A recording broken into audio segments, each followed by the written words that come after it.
Hello, and welcome back to a very special episode of the Hammercast. I am joined by the first ever Hammerhead of the Year, the inaugural Hammerhead of the Year. And folks, if you're watching this on YouTube, maybe you can see he's holding up his justly earned reward. This is a championship belt, Justin Schooth 2024 Hammerhead of the Year, customized, personalized, strengthified like you wouldn't believe. I'm going to have him pointed out later. Crushing weakness and defying gravity. Exactly. In fact, show them again because when I talk, I think the camera just puts it on me. So say a little bit about this belt. It's crushing weakness and it's defying gravity. How do you like that? I'll have a picture to put up too. So in fact, I think I'll make that the thumbnail when this goes on YouTube. So if you're listening to this on a podcasting service of your choice, be it what is it, iTunes or Spotify or what have you, you may not be able to see it. So I recommend that you go to the YouTube channel. Trust me, it is worth it. And before I go on, I want to mention to anybody else, the first way to become a hammerhead is you got to get into the Hammerverse. And the Hammerverse can be entered through kind of like in Star Wars, where there's like that's that one little port where they use to blow up the Death Star. Well, it's like the reverse of that because you're not going to destroy anything other than weakness. And the 9-minute challenge is your portal into destiny of crushing weakness, defying gravity, and doing so rather simply and effectively. I wouldn't say easily so much, but the 9-minute challenge is based around gait pattern movements such as crawling, loaded carries, and things that work every single muscle in your body all at the same time so that you can use your body as a solid and singular unit rather than a collection or a hodgepodge of parts. So 9minutechallenge.com will get you all taken care of. And Justin, was that how you came into the Hammerverse? Was through the 9-minute challenge?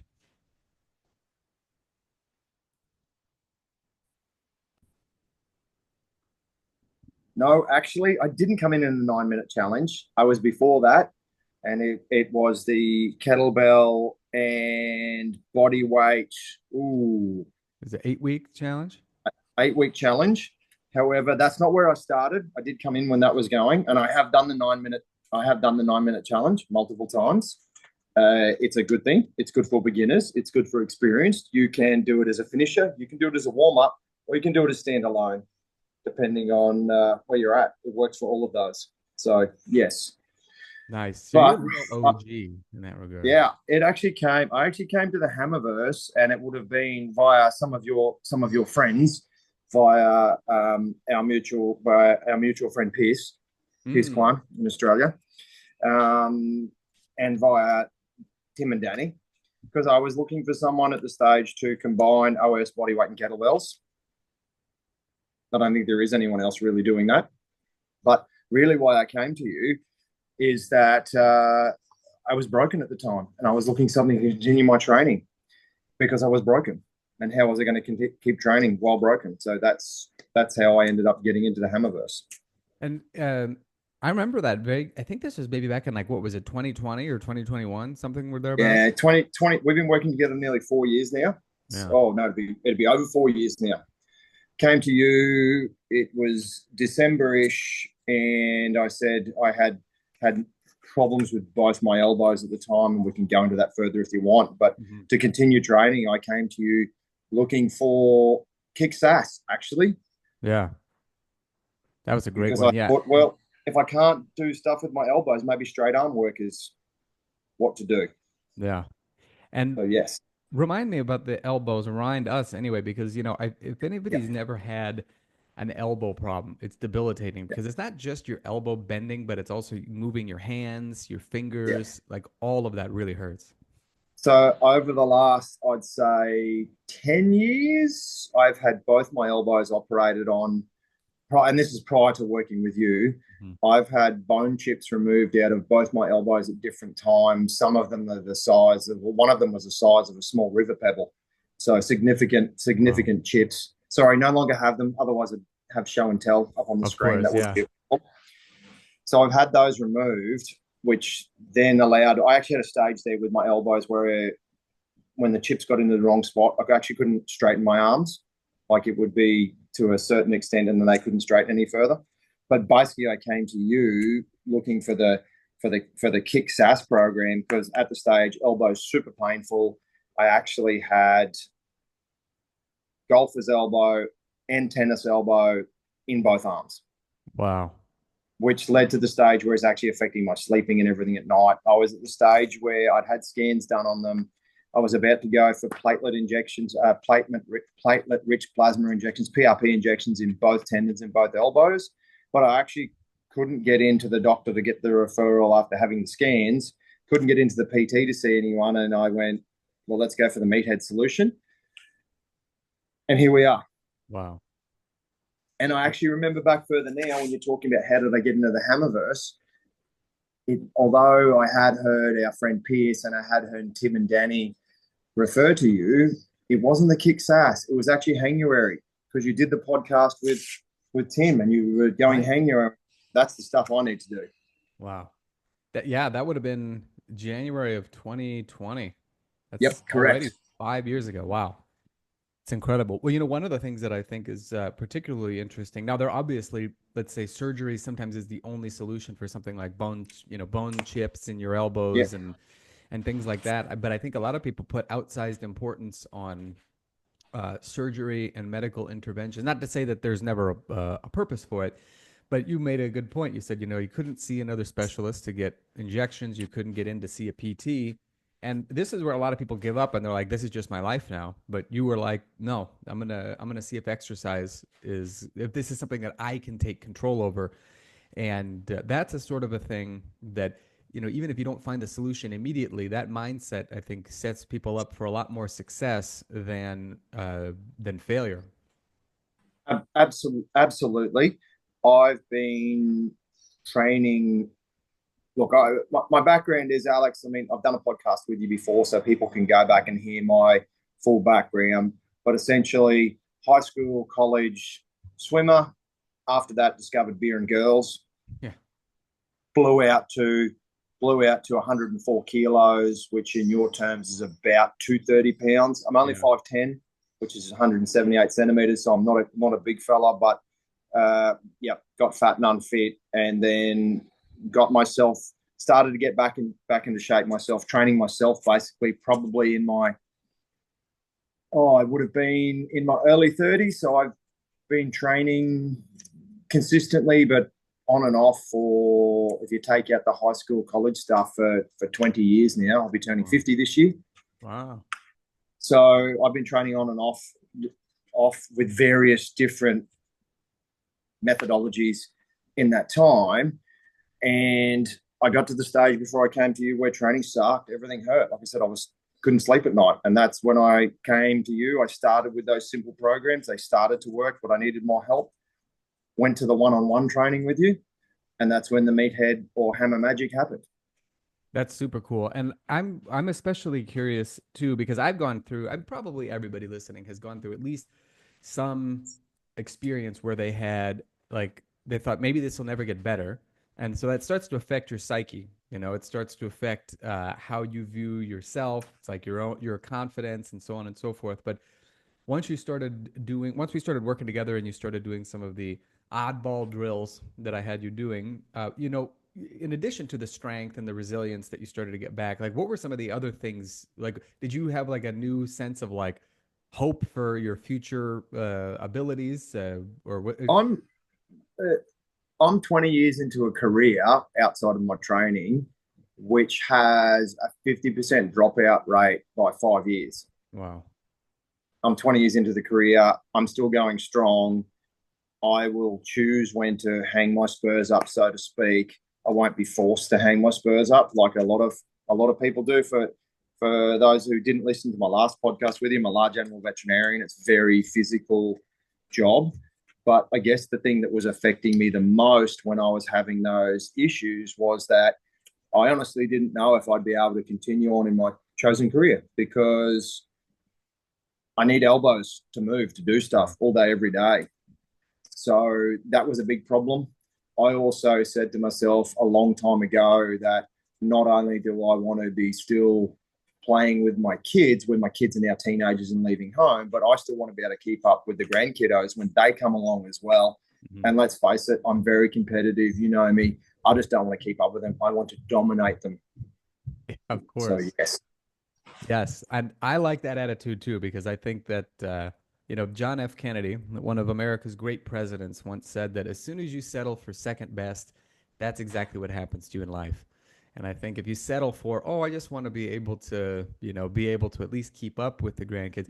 Personally, I think it's a perfectly fine thing to start with, but I think when you get started, you end up exactly on the path that you're talking about, which is where you want to dominate. You want them to have to work harder and harder so that they can finally best you. But by the time they've gone through the process to doing that, you've gotten the ball rolling for them to want to be the same for their own kids and their own grandkids. And I think that's what that's all about.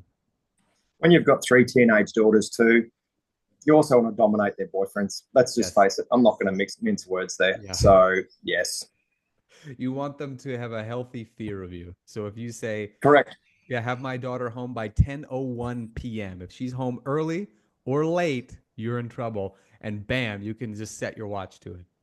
correct. That is Yes. absolutely correct. Yeah. Well, I'm sure that your daughters are looking forward to bringing their future boyfriends over. Oh no, they're doing it now. They're doing it now because they're now 18, 20, and 21. Yeah. But yes, there's healthy respect there. Good. Very good. Well, speaking of the young guns too, you shared a couple of stories with me that I found not just entertaining but also enlightening. So you're probably one of the busiest guys I know, and you managed to fit it all in with like a certain elan that most people couldn't muster. But in addition to being a large animal veterinarian, traveling a lot for work, and numerous other things, you're a lifeguard in Yeah, your off time. yeah. So we have in Australia, we have the biggest volunteer movement in Australia is actually surf lifesavers. So essentially equivalent to the American Ocean Lifeguard, but it's almost 100% volunteer organisation, hundreds of thousands of members basically. It's huge, and so I started doing that when my children got into what's called the NIPA program. So that's where they take the 5 and 6 year olds and start teaching them surf safety and working all the way through ocean safety and that sort of stuff. Mhm. So I started there. That's 16 years ago now. I started there just as like everyone does.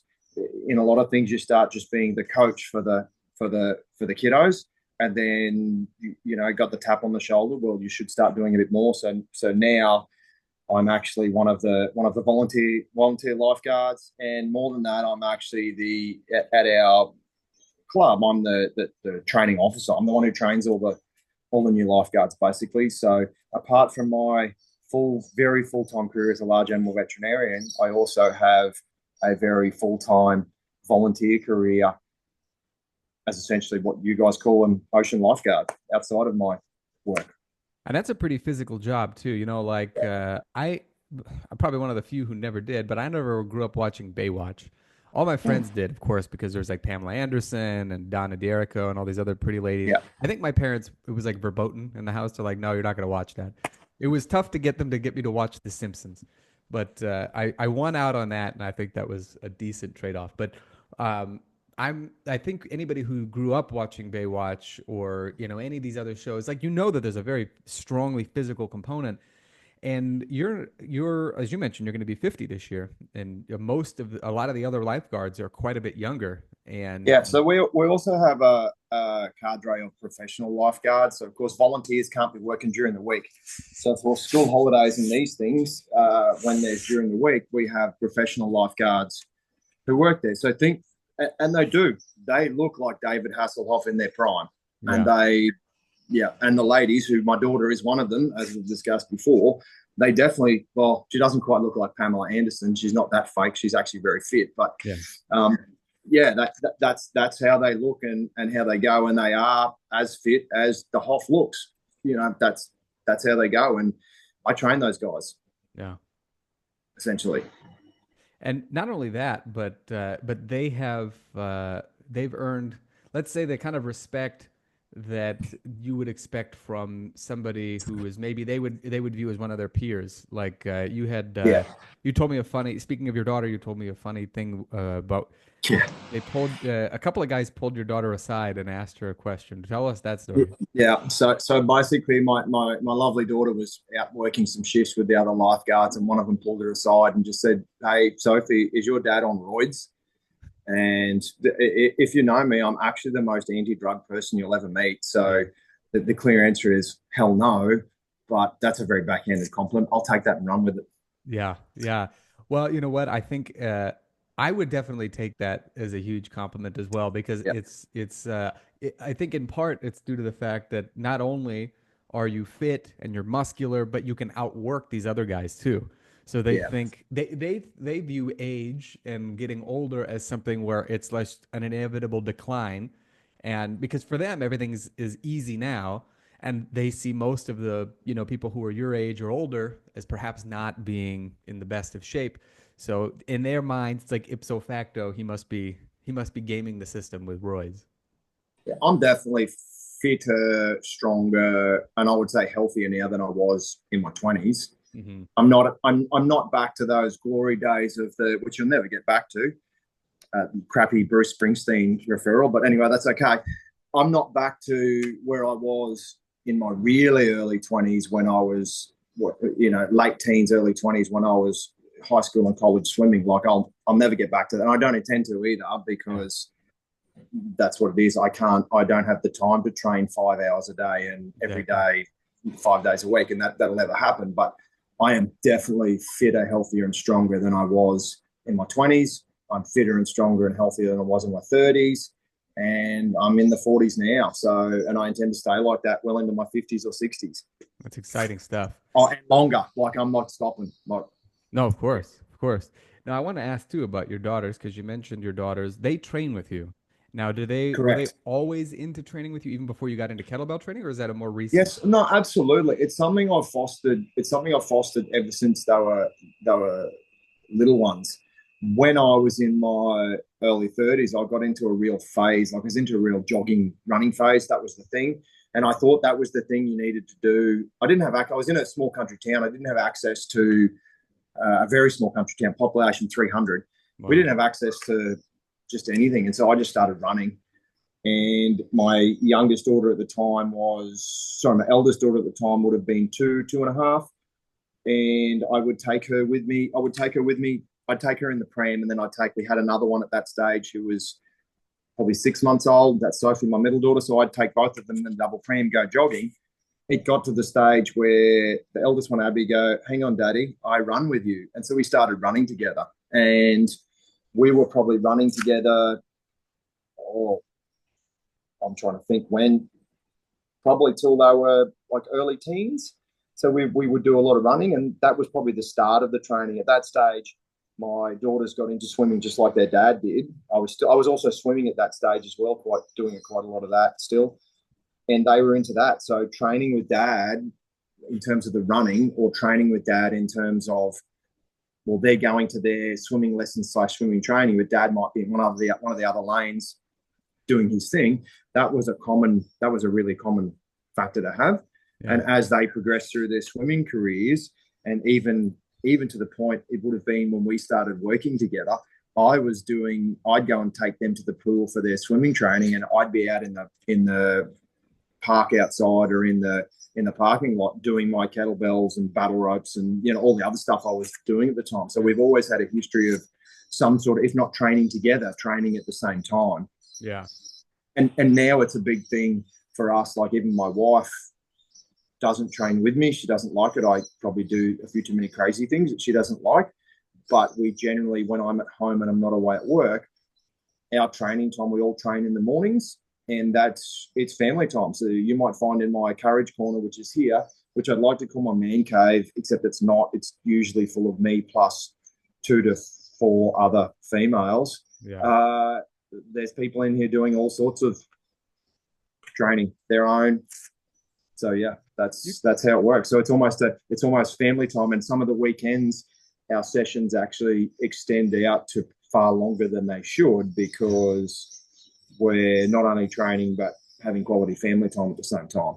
I think that's the important part is that, anytime you can get quality family time in is certainly important. And I think if you can double it up by also helping them to create good habits and lifestyles for themselves, then you can justify it taking a lot longer. Like in my opinion, that's perfect. By the way, you should call it the fam cave since the The fam fan is, cave. yeah. No, I like to have.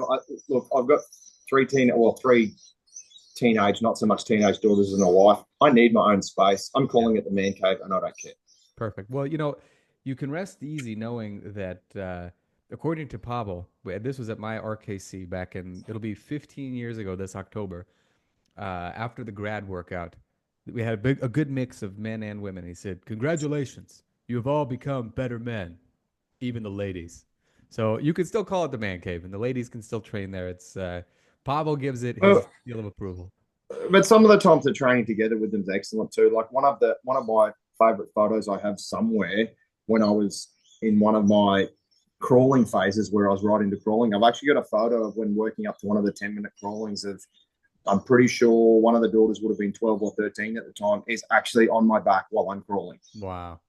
So you want to do weighted crawling, throw a child on your back and see how that goes for you. And not a young child either. Yeah. That's like the Milo of Crotona, who just picked up the bull. I think it was Milo. Yeah, Milo Crotona Yeah, picked up the there's bull. Milo. Picked up the calf and every day carried it until it was fully grown. Exactly, exactly. Luckily for him, those cattle don't grow as fast as the ones I deal with now. Or yeah, Yeah. Things were different back in those mm, ancient days of Greece. yeah. Now, we talked a bit about the family time. I think that's very important. And one of the big things that I want people to take away from this chat, too, is that sometimes people have a tendency to over compartmentalize their training. So it's like it's just for them, it's only for the purpose of getting, fitter or getting some movement in, but it has had an impact on your lifeguarding. It's had an impact, of course, on your ability to continue to bond with your kids and find quality family time.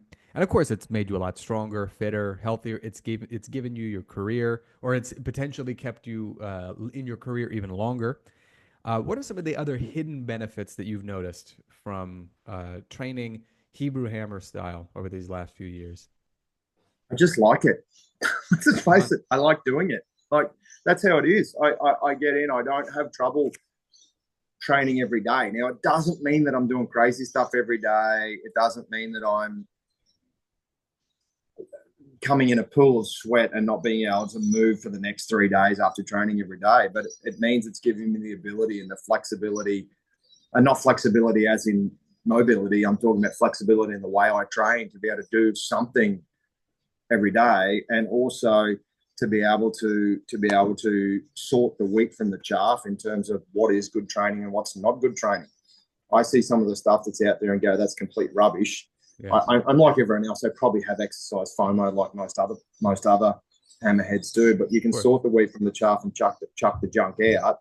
And interestingly, even things like when you see some programs and some of the trainers out there go, oh, you must have solitary training time, do it in silence, don't have your children there, don't have this, and concentrate. Well, they're not real people. They can go somewhere else. You need to incorporate all that into your life. I call it work-life integration. So it's integrating my work and my life and my family into everything that we do. And that's the only way to do it. And for you to be able to consistently train and get better and have some of the other benefits you're talking about, like my wife doesn't mind my appearance, put it that way. Yeah, Uh, consistency trumps intensity. It's a Dan John, isn't it? I know I've heard you say it many times, but it's true. Just turn up and get the work done. yeah. No, I think you make a very good point. And this is exactly one of the things that I've aimed to do for a very long time with my approach is to make training not just, let's say, conform to certain guidelines or certain patterns or ideologies or trends, but to make it practical for people. And then, as you mentioned, actually make it enjoyable because people do stuff that they enjoy. It's like it is true to say that there are training programs that are very boring, but they're also very effective. But the fact is people want effective and they want, let's say, entertaining or entertraining, we'll call it. And there's no reason they can't have both. And so I'm glad that you've gotten that sense, and it certainly seems that your wife and daughters have as well. Yeah, no, we do. We enjoy doing it together. They and I can help them too because they often look at other things and they'll be looking. They don't always, and I'll tell you straight up, they don't always go inside the Hammerverse for their training. There's no doubt Of about course. it at all. No, no. They like to go all over the place, but I can steer them away from stuff that is rubbish. Yeah. I've gained enough knowledge now. Like, yeah, don't go there. Yeah. But you want to go there. That looks okay. You should try that and see how you do. And I think that's important. You know, that's the other thing too is I remember I think it was Josh. I'm gonna have Josh on the podcast very soon as well because he was the inner circle member of the year. So I want to make sure that I get an interview with him also. And he mentioned that he said, "Yeah, I'm glad that you don't get like offended or your feathers ruffled." I don't know how he said it exactly when we go and do other programs. And it's like what you just stated is exactly what I'm hoping for. Is that people can see here. First of all, like somebody asked me the other day, "What is your opinion of Pilates?" And I was like, "Well, I think it's lame, but if somebody asked me if they should do Pilates or sit on a couch and do nothing, I would make the best pitch possible for them to do Pilates because I want people to be fit. I want them to be healthy. And, you know, if I can help people along the way, or if I can at least put enough of a ripple in the pond, let's say, of Western civilization to get people to want to move, that's what makes me happy. And if people want to be in the Hammerverse, then I welcome them in. But it's not a like you can't leave sort of a thing. You can come and No, go. and you've I've done martial arts before too, and you have some of those senseis who go, you must not look at any other system, you must not do anything else, which is quite frankly it's bullshit. Yeah. Excuse me for cussing on your podcast. That's right. Because when you look back at if you use the martial arts analogy, when you look back at the really good martial arts, they incorporated everything into them. They took the best bits from everywhere. And there's no doubt in my training career with you, 4 years going on 5 years now, Yeah. you have at times gone, actually, although your long-term goal is your lifeguarding, chasing your kids, chasing the grandkids, doing all that, your shorter-term goal at the moment is to get ready for X. How about I send you should do this program from a great reputable trainer, often one you've had on your podcast.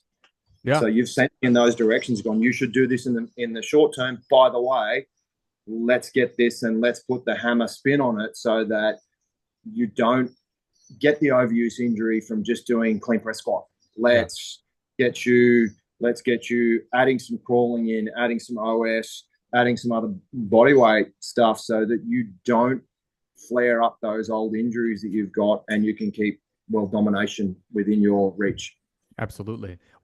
Speaking of world domination, what is the next big goal that you're planning on dominating?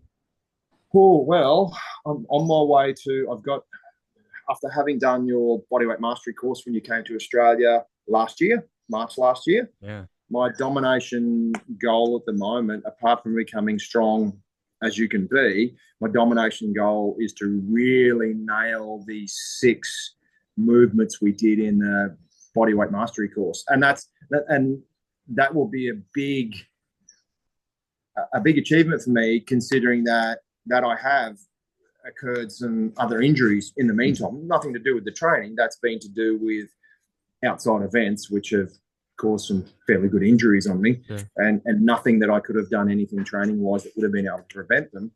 But that's my goal, and I'm well on the way. And let's hope we can nail most of those. In fact, I expect we'll nail most of those by the time I turn 50 in less than 6 months.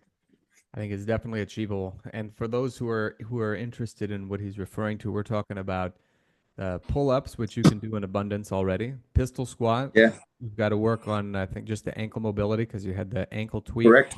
running on the beach. And then there's a one-arm push-up, which you're very close on. Correct. And, I've got it on one arm. I just haven't quite got it on the other yet. That's right. And you did send me a video of you doing the one-arm push-up as well as a pistol squat on one leg. So yeah, you've already got your foot in the door on both of those. Certainly do. Yeah, there's a handstand push-up, back bridge, and then the toes to bar hanging leg raise. All I'm well on my way. Toes to bar hanging leg raise. Can already do that now. Just working up to the reps, and the others are well within reach. Very nice. I'm looking forward to the day I send you the video of me doing my first handstand push-up. I can't wait. And reach out afterward. I'll give you some other tips that may help you. But I think you've already gone through the bodyweight mastery course. You've got the manual, so you've got all the tools. All you got to do is once the training is once you put in enough training with it, it's almost inevitable. It's the two-step prep we do with that, and I'm going to blow some smoke up your ass. That's an Australianism if you don't know what that is. I'm giving you praise.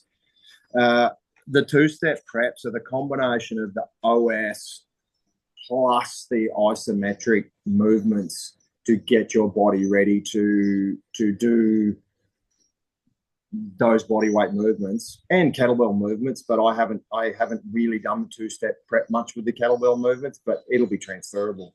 It's a game changer, basically.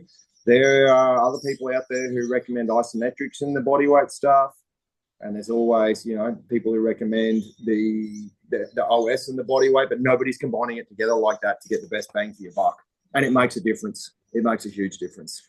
Yeah, that's what I like to hear. Again, that's where I try to find what I see as most common issues that people face when they're trying to do the body weight feats. Because let's face it, it's like Pavel mentioned this. He's mentioned this a lot of times, but he mentioned it on Joe Rogan's podcast, for instance. That's like the hardest modality to get good at because there's so many intricacies that you have to be able to internalize.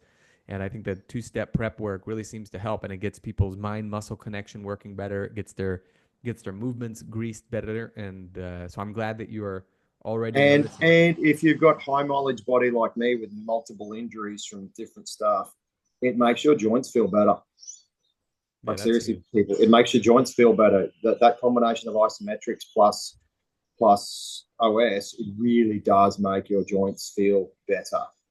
So take it from the near 50-year-old who's got lots of injuries or had lots of injuries.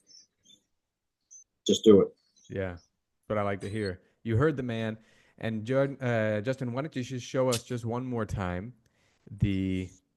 Oh The yes, championship belt. yes, of course. I, you know, yeah, beautiful. We got by the way, explain to them in case they can't really see where they're looking at it. You can see it very, very easily, like on the Yeah. two sides in particular. Yeah, it's crushing weakness and defying or conquering gravity, I should say. And the conquering gravity is a pair of gymnastics rings, and the crushing weakness is a Is a kettlebell. kettlebell. Yeah, Yeah. very cool. Well, I couldn't think of anybody who was more deserving of the Hammerhead of the Year, the inaugural Hammerhead of the Year award. And you've brought more people into the sphere. You've brought your family into greater levels of strength and fitness. You have elevated your own to such a level where you're getting backhanded compliments from teenagers about your natty status as the And not having teenage boyfriends mess with you. exactly. They know they're not going to get one over on you. They're going to mind their p's and q's, or they're going to go away. That's And when they do try it on, you have the answer. exactly. And it's one that they won't soon forget. I think that's the No, especially important thing. no. I've done enough of those training those teenage lifeguards now. Like I said, teenage lifesavers. Yes, they know. Good. Most excellent. Well, ordinarily I would end off by asking where people can follow you, but I you're not really am. all that online. I don't do social media at all. I'm happy if someone wants to reach out for me via you. I'm happy to converse one on one with them via email and stuff. So if they want to reach out to you and say, "Hey, I want to talk to Justin," I'm happy for you to pass my details on. I'm just not a social media person. I worked out long ago that that was a time waster, and I work, as you know, I work extremely hard. I'm doing the life saving and I'm training. That's my days, and I've got my family. So how about I just don't do social media? That gives me much more time for other stuff. I think you have hit on the most important way that you're able to do all of those things: a demanding career, in-depth family life, as well as extracurricular activities. Just delete Facebook. There are a lot better books to read. There's no reason, unless you're on my Facebook page, of course, that's a different story. But otherwise, it's mostly If I mostly could get if I could get Facebook and just have the hidden hideaway, the Hebrew Hammers hidden hideaway, or just get into a couple of those groups like that, that life would be good. But it's not, so I'm not going there, and I'm not wasting my time. I think you've made the right decision. At least we can still converse other ways. That's the most important thing. Well, thank you again for coming on, and again for all of your hard work in the community, both the Hebrew Hammer community as well as your own. You've more than earned that award, and I hope that you push it in everyone's face so that they know that you were the number one in the world in the Hammerverse. I like to push this T-shirt in their face too. Don't worry, it's all good. The It's world even domination via Alex Salkin team shirt. Absolutely. Folks, if you earn a t-shirt like this, believe me, you have every right to show it off to everybody. And I understand that it fits quite well, even if you have massive guns like Justin has. Correct, fits very well. Very nice. All right. Well, thank you very much again for coming on. And folks, as always, have fun and happy training.